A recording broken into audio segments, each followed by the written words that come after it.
कक्षा 12वीं के प्यारे बच्चों, स्वागत है आप सभी का हमारे चैनल इंडिया स्विफ्टी में। आज मैं आपको पढ़ाने वाला हूँ कक्षा 12वीं अकाउंट का चैप्टर 3। अब तक मैंने चैप्टर 1 और 2 के वीडियो अपलोड कर दिया, जिसमें मैंने सारे टॉपिक कवर कर लिए हैं। जिन बच्चों ने देखा है वो भी पूरे क्वेश्चन बना सकते हैं। आपने नहीं देखा तो जल्दी से उसको देख लीजिए। आपको चैनल के अंदर विजिट करना है, फिर आपको प्ले लिस्ट में ढूंढ लेना है चैप्टर 1, चैप्टर 2, उनका नाम लिख सकते हैं, ख्याति लिख सकते हैं, ख्याति का आपको प्ले लिस्ट मिल जाएगा। जहाँ भी जाकर के आप देखेंगे एक 12वीं का पहले का प्ले लिस्ट बने, इसमें सारे वीडियो मिलेंगे। आपको अलग अलग चैप्टर वाइज चाहिए तो मैं अलग अलग भी बना रहा हूँ। तो अभी तक चैप्टर 3 का मैंने अलग से प्ले लिस्ट नहीं बनाया है, लेकिन इस वीडियो को आप देखेंगे तो आपको प्ले लिस्ट भी मिल जाएगा। बिना किसी तरीके स्टार्ट करते हैं आज की क्लास को। सबसे पहले आपके पास बुक होना चाहिए। बुक नहीं है तो वो बच्चे फिर ध्यान से सुनेंगे और जो मैं बताऊँगा उसको नोट करेंगे। तो बुक में मेरे पास जो कि पुराना बुक है तो उसमें ये चैप्टर 4 है, आपके ये चैप्टर 3 होगा। तो इसमें चैप्टर का नाम है साझेदारी का पुनर्गठन। पुनर्गठन, विद्यमान साझेदारों के लाभ हानि विभाजन, अनुपात में परिवर्तन। तो देखिए इस टॉपिक में हमें बेसिकली क्या पढ़ना है कि जो साझेदार होते हैं उनके लाभ हानि अनुपात बदल दिए जाते हैं। बदलने के कुछ रीजन होते हैं। हो सकता है वो लाभ हानि को बदलकर दूसरे हिसाब से बांटना चाहें। नए साझेदार के प्रवेश के कारण भी लाभ हानि अनुपात बदलना पड़ सकता है। फर्मों का फिर से पुनर्मूल्यांकन होती है, तब भी लाभ हानि अनुपात को बदल दिया जाता है। तो अपने तरीके से अपनी आवश्यकता के अनुसार कोई भी साझेदार अपने लाभ हानि अनुपात को बदल सकते हैं। तो इसमें क्या क्या थ्योरी है पहले उसको भी देख लेते हैं। बुक होगा तो आप देखेंगे ये टॉपिक मैं आपको ऊपर दिखा दूँ। इसको हट जाओ भाई, इसको जूम आउट कर दो। हाँ, ये आपको मिलेगा साझेदारी का पुनर्गठन। मैंने बोला है कि मेरे पुराने बुक में 4 है पर आपके में 3 होगा। इसमें क्या क्या थ्योरी है? इसमें थ्योरी है साझेदारी फर्म के पुनर्गठन का अर्थ। तो जो बच्चे इसको देख रहे हैं इसको पुश करके इसको नोट कर सकते हैं, ठीक है, रोक करके। और यहाँ पर विद्यमान साझेदारों के लाभ हानि अनुपात में परिवर्तन का एक थ्योरी दिया गया है, आप इसको भी देख सकते हैं। फिर है विद्यमान साझेदार की निवृत्ति और विद्यमान साझेदार की मृत्यु, मतलब किस किस कारण से होता है वो बताया जाता है। फिर इसमें आपको त्याग और नफ़े का अनुपात निकालना होता है। तो त्याग और नफ़े में अंतर दिया गया है लाभ प्राप्ति और त्याग अनुपात में।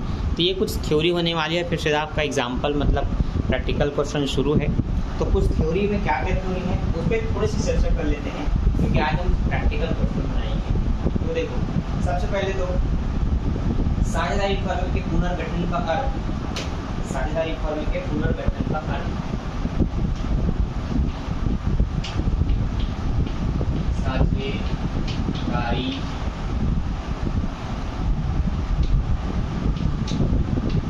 फर्म के पुनर्गठन का अर्थ।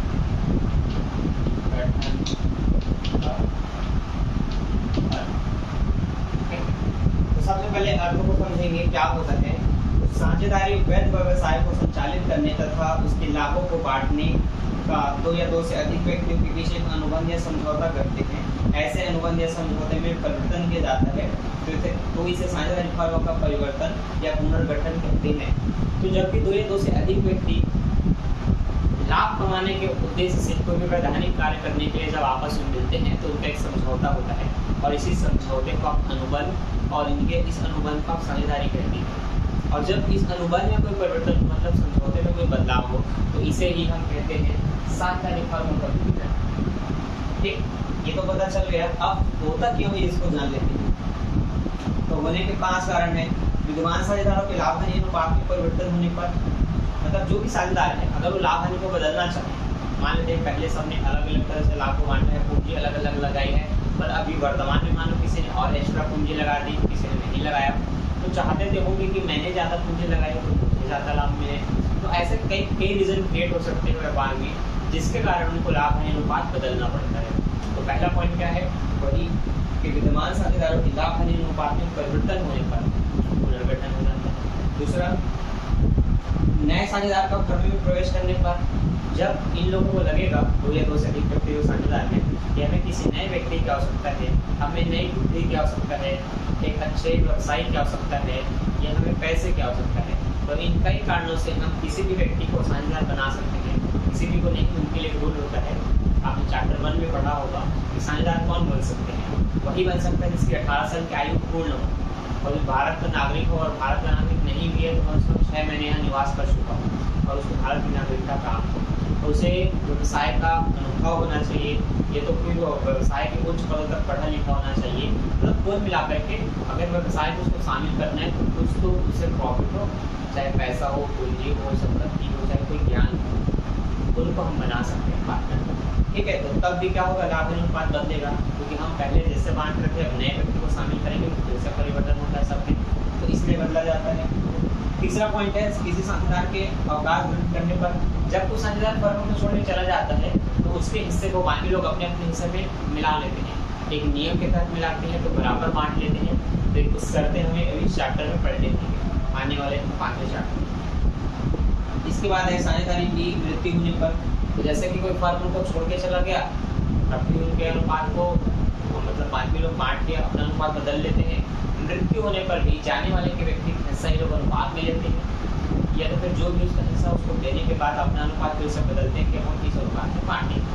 ठीक है, इसको हम अभी आगे पढ़ने वाले हैं। अब है साझेदारी पर फर्म का एकीकरण या विलय होना।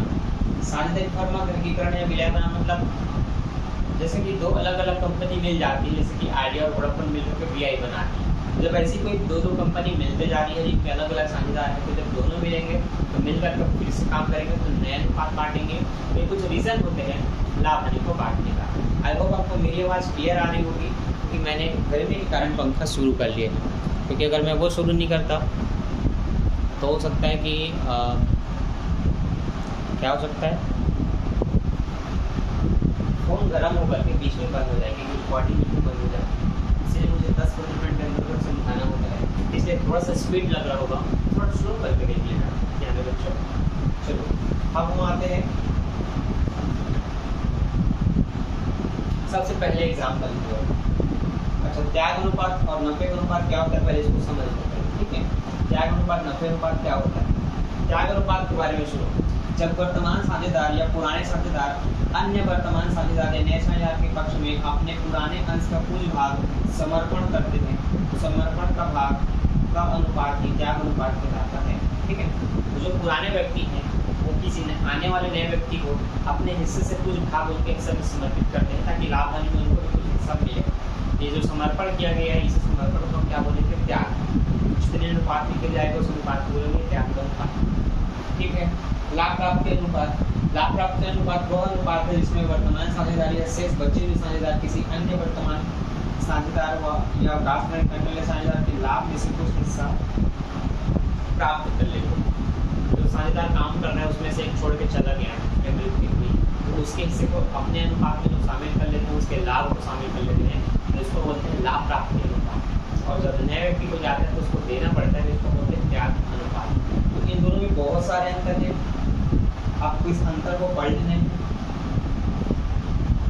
और जब मैं थ्योरी का स्पेशल वीडियो बनाऊंगा तो मैं इसको कवर करूंगा। ठीक है, अब आते हैं हमारे प्रैक्टिकल क्वेश्चन। तो सबसे पहले है एक्स वाई। उदाहरण 1, एक्स वाई फॉर्मूले के साझेदार है जो 6:4 के अनुपात में लाभ हानि को बांटते हैं।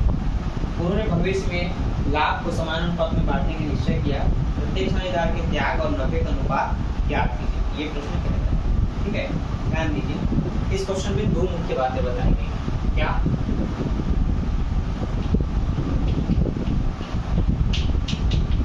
पहला मुख्य बात है कि जो साझेदार है उनका नाम है एक्स और वाई, जो लाभ हानि को 6:4 के अनुपात में बांटते हैं। ठीक है, ये तो इनका वर्तमान हो गया या पुराना कह सकते हैं। भविष्य में जो बांटेंगे उसको हम नया अनुपात बोलते हैं। तो नया अनुपात बराबर बांटेंगे मतलब 1:1 हो जाता है। जब भी बराबर बोले या समान बोले, दो जने हैं तो 1:1, 3 होते तो 1:1 और आ जाता, तो 1:1 हो जाता। ठीक है, बस इतना याद रखना। अब ये लोग बांट रहे 6 और 4 के अनुपात में, भविष्य में 1:1 के अनुपात में बांटना चाहते हैं मतलब बराबर। तो आपको क्या करना है, पुराने में से नए को काटना है। तो त्याग और लाभ प्राप्ति का सूत्र है, सुनो ध्यान से। त्याग अनुपात का सूत्र है पुराना माइनस नया, और लाभ प्राप्ति का सूत्र है नया माइनस पुराना। ठीक है, तो इसमें कौन सा अनुपात बोला है, त्याग अनुपात ज्ञात कीजिए। त्याग अनुपात ज्ञात करने को बोला है, तो आप लिखेंगे त्याग अनुपात बराबर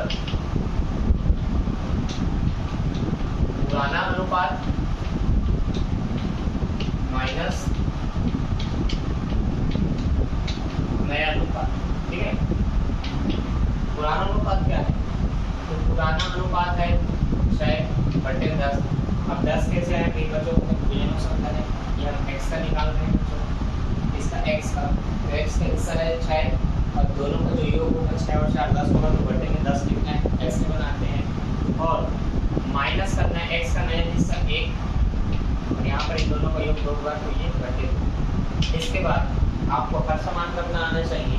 हर समान कैसे देखो, या तो आप नीचे वाले हरों का लघुत्तम निकाल लें, या फिर आप ये देख लें दूसरा तरीका कि जो छोटी संख्या है उसमें से क्या गुणा करें कि वो बड़ी संख्या में कैसे कन्वर्ट हो जाए। मतलब यहाँ दूसरा हर है 10, इसको भी 10 में बदलना है। 2 के पारे में 10 कितने बार में आएगा, बस उसी को यहाँ भी गुणा कर देना है और यहाँ भी। 2 पारे में 10 5 बार में आएगा, तो 5 का यहाँ भी गुणा होगा और 5 का यहाँ भी होगा, तो 6/10 तो ऐसे ही रहेगा। ये होगा 5 × 5 / 10। जब हर समान होता है तो हर को एक बार लेते हैं कुछ इस तरह से, और ऊपर की संख्याएं घटती है तो 6 में 5 घटेगा, तो 6 - 5 बराबर 1/10। ये आपको पता होना चाहिए, इसलिए मैंने इस तरह से बनाया। नहीं तो आप धीरे पूरा वगैरह करके भी बना सकते हैं, थोड़ा लेंथी हो जाएगा और एकदम सिंपल तरीका। ठीक है, अब वैसे हम निकालेंगे y का। y का पुराना हिस्सा हुआ 4/10, रूल के हिसाब से बना रहे हैं, पुराना माइनस में पुराना है 4/10, नया है 1/2।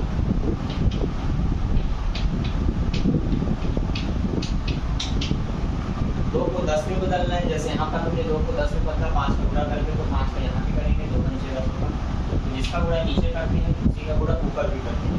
इस हिसाब से हो जाएगा 5 × 5 / 10। हर समान में 2 एक बार 10, 5 में 1 जाएगा तो -1/10। हमने देखा एक प्लस में निकला एक माइनस में। अब अपने उदाहरण में चेक कर सकते हैं, एक प्लस है एक माइनस है, तो जो माइनस में होता है समझ लो उसने प्राप्त किया है, और जो प्लस में समझ लो उसने त्याग किया है। तो ऐसे बोलते हैं, इसलिए इसको याद रखना, एक है त्याग, एक की है प्राप्ति। क्या है इसकी? प्राप्ति है। क्लियर है? समझ आ रहे हैं? देख लो, साझेदारों का नाम लिखना, उनका अनुपात लिखना जिसमें भी वो बांट रहे हैं। भविष्य में क्या बांटना चाहते हैं उसको न्याय अनुपात बोल देना है, और तुरंत त्याग अनुपात का सूत्र लिखो और x का नाम लिखो, या जो भी नाम होगा उसको लिखो। देखो पुराना माइनस नया, तो पुराना उसका जो हिस्सा है उसको लिखो, नया जो बांटेंगे उसको लिखो। अब हर समान करने के लिए जो 5 का गुणा किया ये है, और आपको नहीं आता, देख लो दूसरे तरीके से कैसे बनाओगे। आपको लिखना है 6/10 - 1/2। फिर ये पूरा करो, 2 छक्के 12, 10 से कम 10, 10 नीचे के 20, 12 में 10 जाएगा 2/20, कटता है तो 2 एकम 2, 2 दाम 20, 1/10 आया, क्योंकि ऑलरेडी आ चुका है, तो वो ऐसे भी आप बना सकते हैं।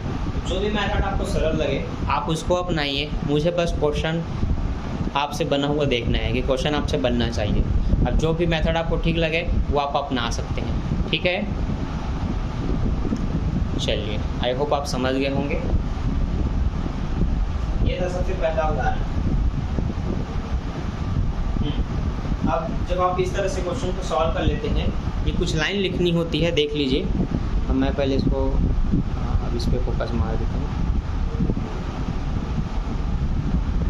ये देखिए, इस प्रकार x अब 6/10 अर्थात 3/5 लाभ प्राप्त कर रहा है। जैसे घटेगा तो 2 × 6 2 × 10 होगा ना, तो दोनों मतलब ये या तो फिर ये कोई एक है ना, अर्थात इतना भाग प्राप्त कर रहा था, उसे अब अपने लाभ में 1/2 भाग प्राप्त करना होगा। मतलब वो कितना प्राप्त करेगा? 1/2, क्योंकि उसने त्याग किया था। अतः इस प्रकार x द्वारा दिया गया लाभ त्याग होगा। इस प्रकार y जिसे अब 4/10 मतलब 2/5 प्राप्त होता है, y